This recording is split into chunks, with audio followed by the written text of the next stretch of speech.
Hello, my name is Second One 814, and I just got back from seeing Don't Breathe, the latest horror movie, and I loved it.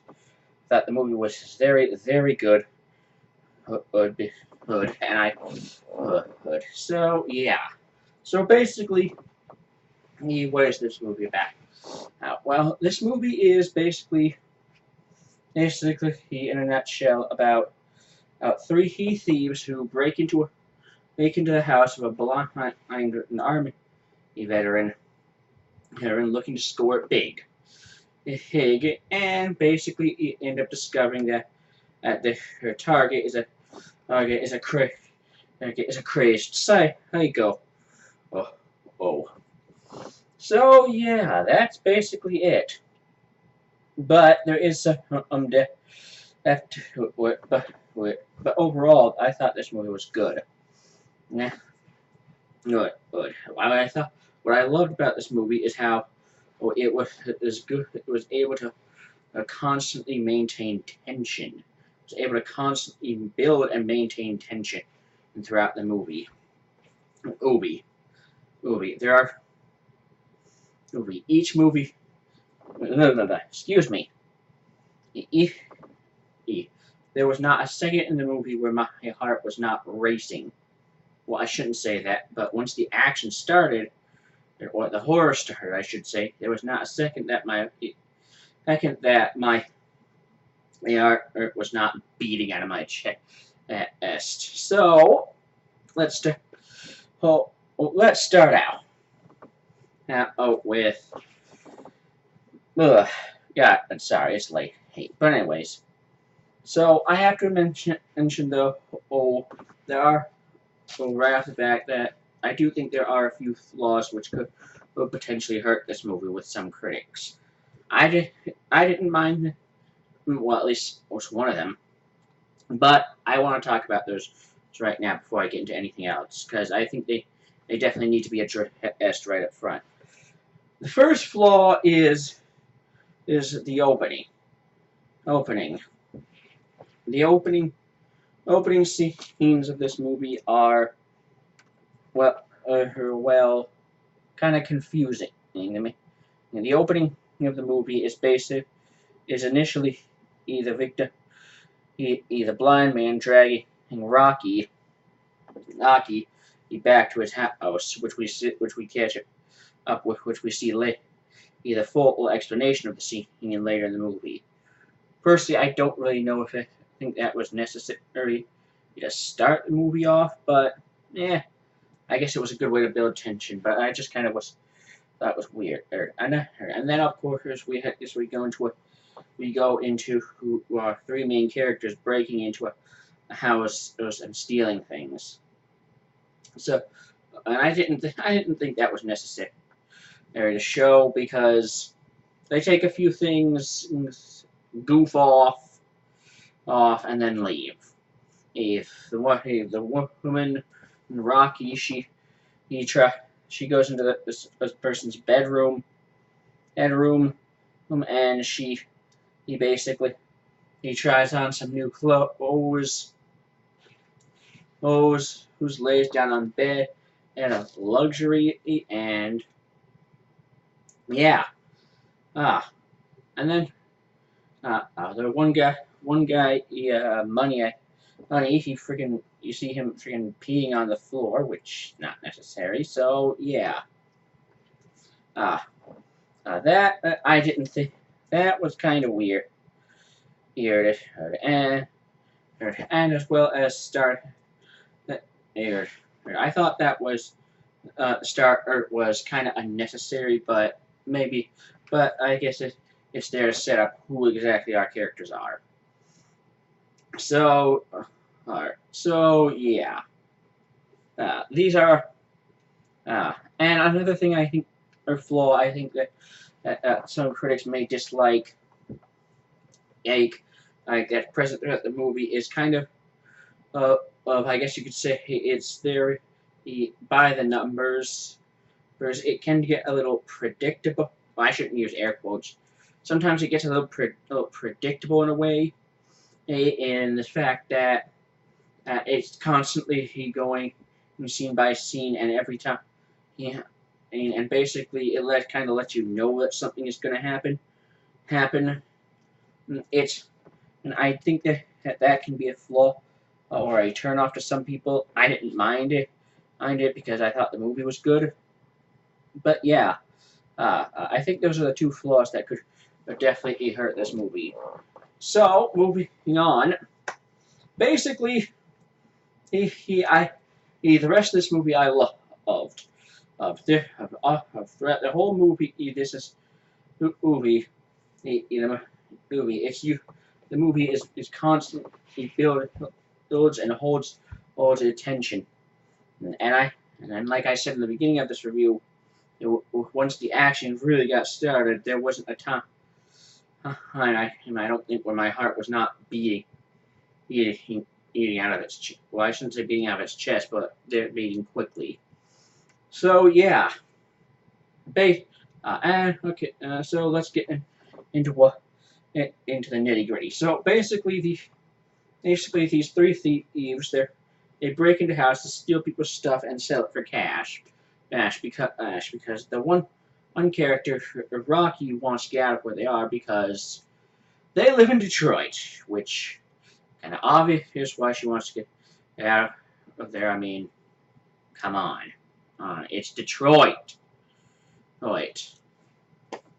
So, well, basically, they're essentially thieves that break in and steal stuff, and sell it for cash in hopes to make some money.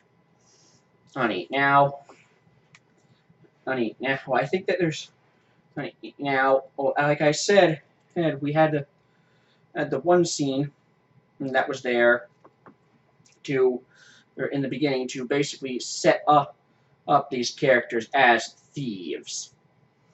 So I don't really know if it was necessary to show that.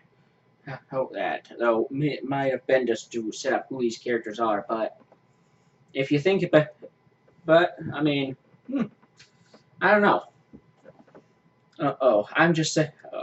Last time I'm going to touch that, because if I don't, I'm going to go off on a freaking tangent. So, we know. Basically, one of the guys, Money, finds out that there's a blind army veteran who's basically he has cash sitting on a very large settlement of about 300 grand or $300,000.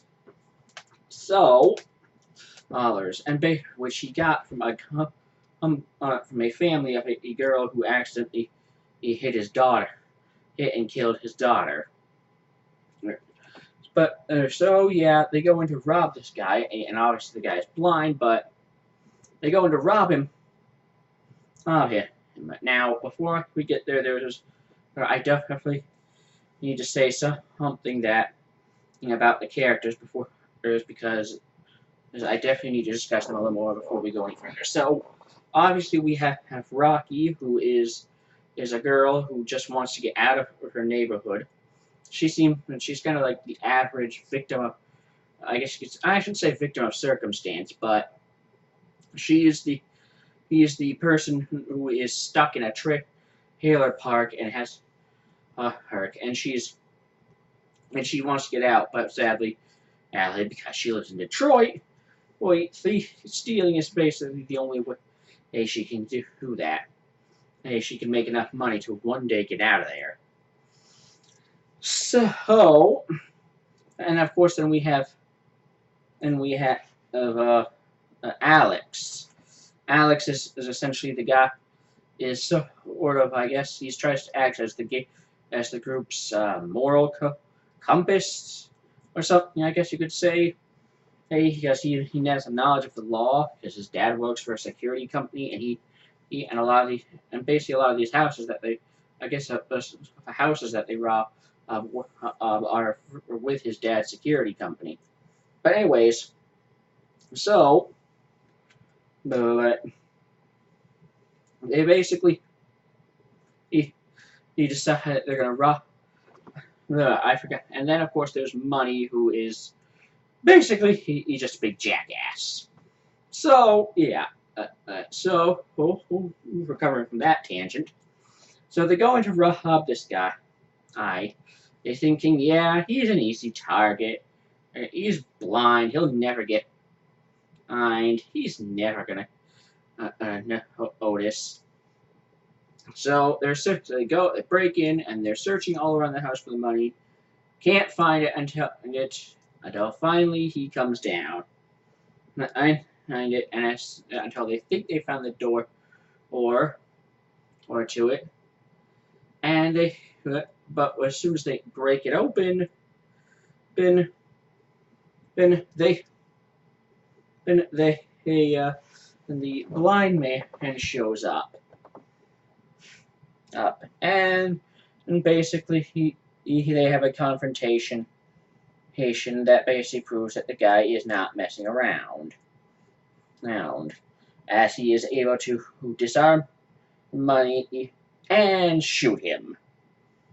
Even though he's blind, I should remember that he is a veteran. Now, I'm going to admit this: when Money died, I didn't really care about Money because he was just kind of established as the group's jackass as early on. So, the other two, Rocky and Alex, are left to defend for their lives as they try to escape Ape. So they try. So basically, after Money gets shot down, when Rocky hides in the closet, Alex hides in the bathroom as the blind man reinforces his house. And they both meet up, and they decide that they're going to go through the cellar, which is the door that they busted open earlier. So they go down the cellar, and they're basically searching through the cellar, and that's when they find another person in there tied up, who is the person who turns out is the person who is the girl who killed his daughter, the blind man's daughter. So they try her, and she's tied up. She's tied up in a harness, with rope. Oops. And basically, she's being held there as a captive. So yeah. And then of course they discover that basically he's been holding it there, and turns out that he's not just a blind army veteran. He's a blind psycho army veteran.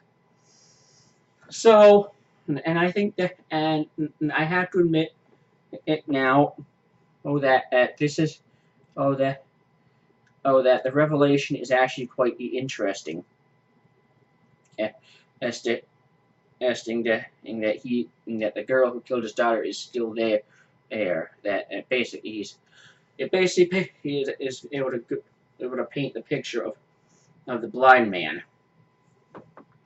who I'm going to go off on another tangent now, and I'm really sorry. This review is just this Reelwind, I shouldn't say it isn't there together, but I think my mind's just a little off right now. So anyways, going back to the tangent of the blind man character played by Stephen Lang. I have to admit he does a very, very good job in his role, playing this silent island predator type through most of the movie. He doesn't speak very much, and for most of the movie he's just kind of this stalker who's just kind of, or who they are trying to get away from. So yeah, and as they're trying to bring him in,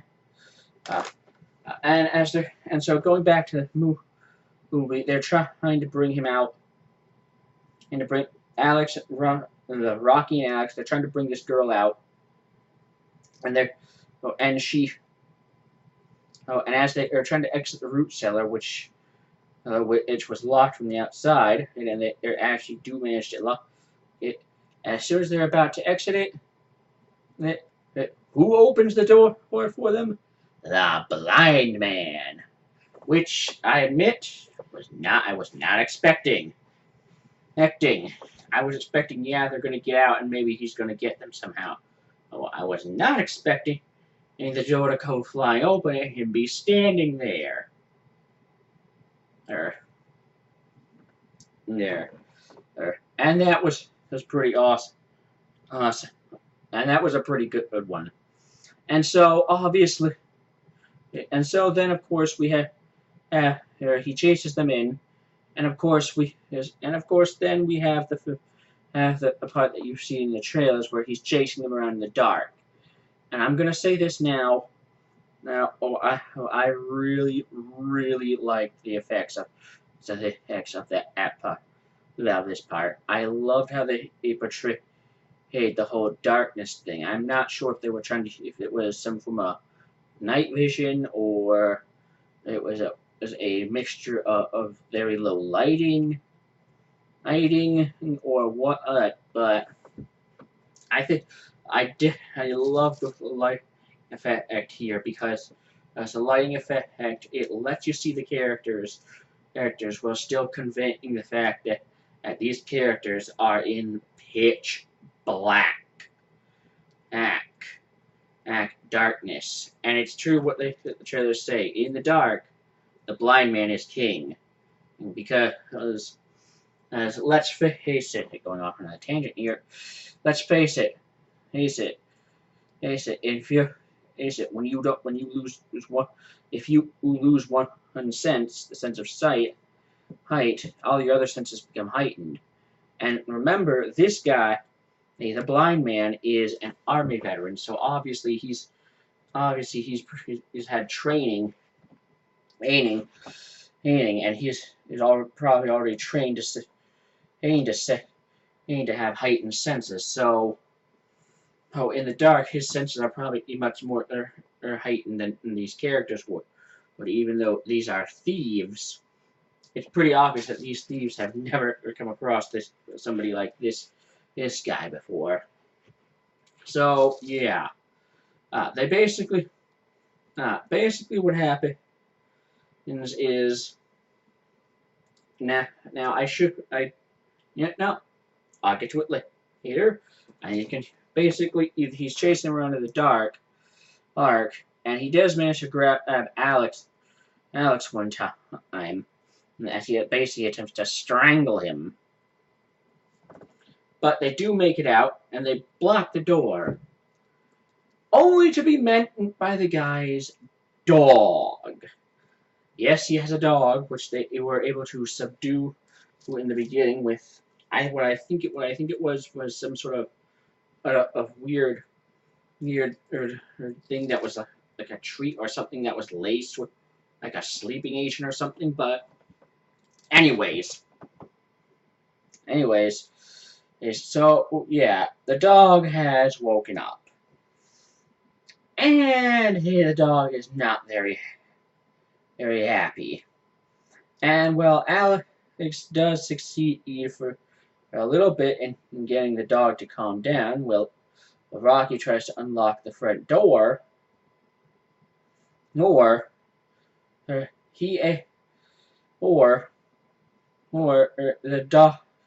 the dog initially basically he just comes after them, and they run upstairs and block themselves in a room. Of course, that doesn't really mean much because they're trapped there. And now I will say that if it sounds like this movie seems somewhat predictable or by the numbers, like I said in the beginning, yes, it's true because it is. But once again, I don't, at least for me, it didn't take away from the movie. So yeah, basically they chase them around some, or the blind man, and basically he knocks out Alex, finds Rocky and basically he chokes her unconscious. And this is where, and getting back to the point, and now okay, this is a spoiler part. So if you don't want this part, because I'm about to spoil one of the biggest twists in this movie. If you don't want this spoiled for you, best to either or click away or or nah, just best to click away. So, so basically, she wakes up tied to up in the same harness in the same location that at the girl who killed or who killed the blind man's daughter was in.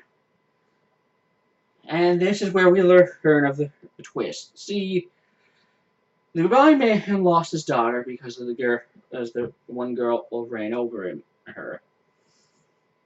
And so he thought, basically, he decided it was only fair that the one girl give him a new child. That's right. He is a 100% psycho. And the really and he actually tries to impregnate Rocky. And here's the really fucked up part with it. It's not. He doesn't. Doesn't even do this via rape. Via rape. What he does this because apparently he keeps sperm in his refrigerator, in his downstairs refrigerator. He heats it up and he tries to impregnate Rocky with it. Rocky. And that's definitely probably, and that scene, I have to admit, well, that was probably one of the most tense scenes I've ever experienced in a movie. And now, yeah, they escape, but, yeah, I'm still not, I still don't think it takes away from the tension that scene has. So yeah, and basically they try to escape. If Alex gets shot, Rocky tries to run away. She runs. They chase her, and his dog chases her some more, and he eventually catches up to her and knocks her out. Now, which brings us back to the first scene in the movie where he was dragging her body.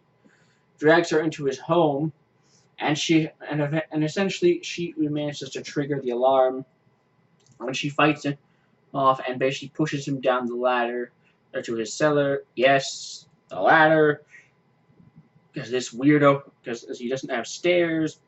There's I don't know why. He's just a psycho. Oh. So yeah, and then she runs off right before the police get there. And of course, and at the end of the movie, she sees a news broadcast that says that well, though he did sustain injuries, he's actually in stellar condition, expected to survive. And yeah, I know that seems pretty damn cliche, but I mean, let's face it, evil never really dies. So yeah, that's basically the plot of Don't Breathe. So let's go. So now again, this movie has a lot, and it's very good at building tension. Every scene in my heart was racing. Every scene. And even when you think you can calm down, it's a now. There's when something new happens that builds tension. That just reignites the tension. So, well, yeah, that was a like that.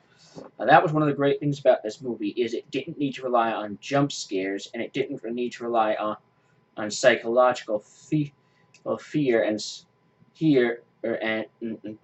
and special effects or demons or anything to scare you.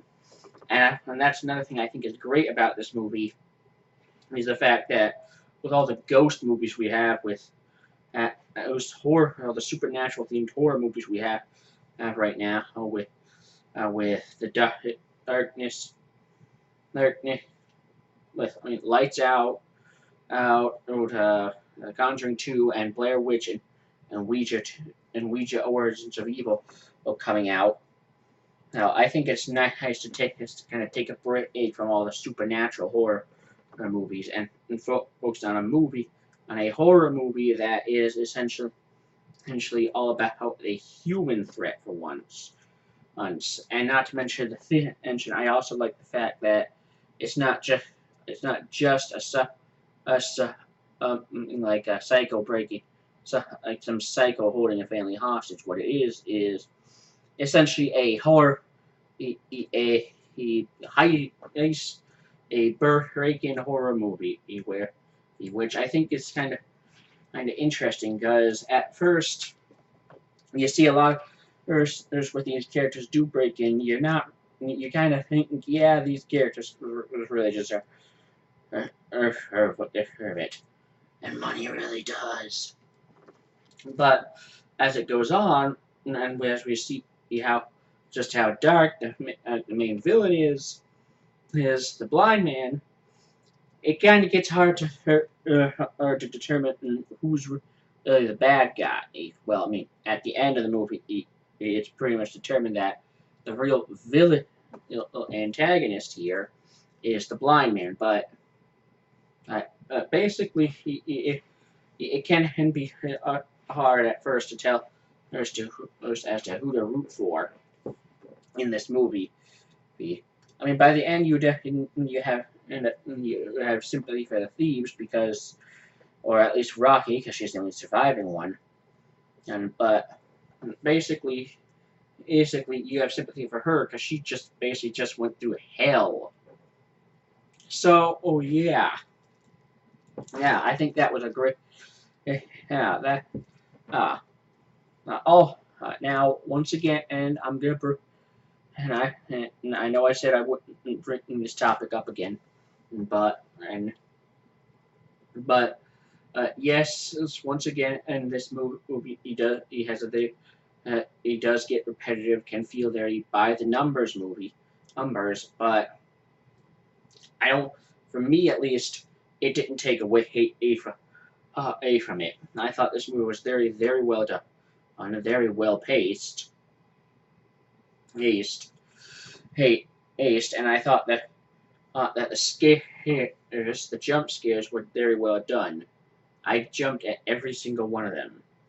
None of them, even the one in the beginning with the freaking dog. Yeah, the dog basically. Yeah, there's one in the beginning where the blind guy's walking his dog, and he scares them, and he basically kind of scares them by on their window, but but other than that, I thought the scares were very well done. Not to mention, it's nice to have a movie that doesn't have a lot of special effects to it. That's just the simplest. Excuse me. It's just a simple movie where there's people. Movie. It's either in a house the entire time, and it's just two people fighting for their lives against a blind army psycho.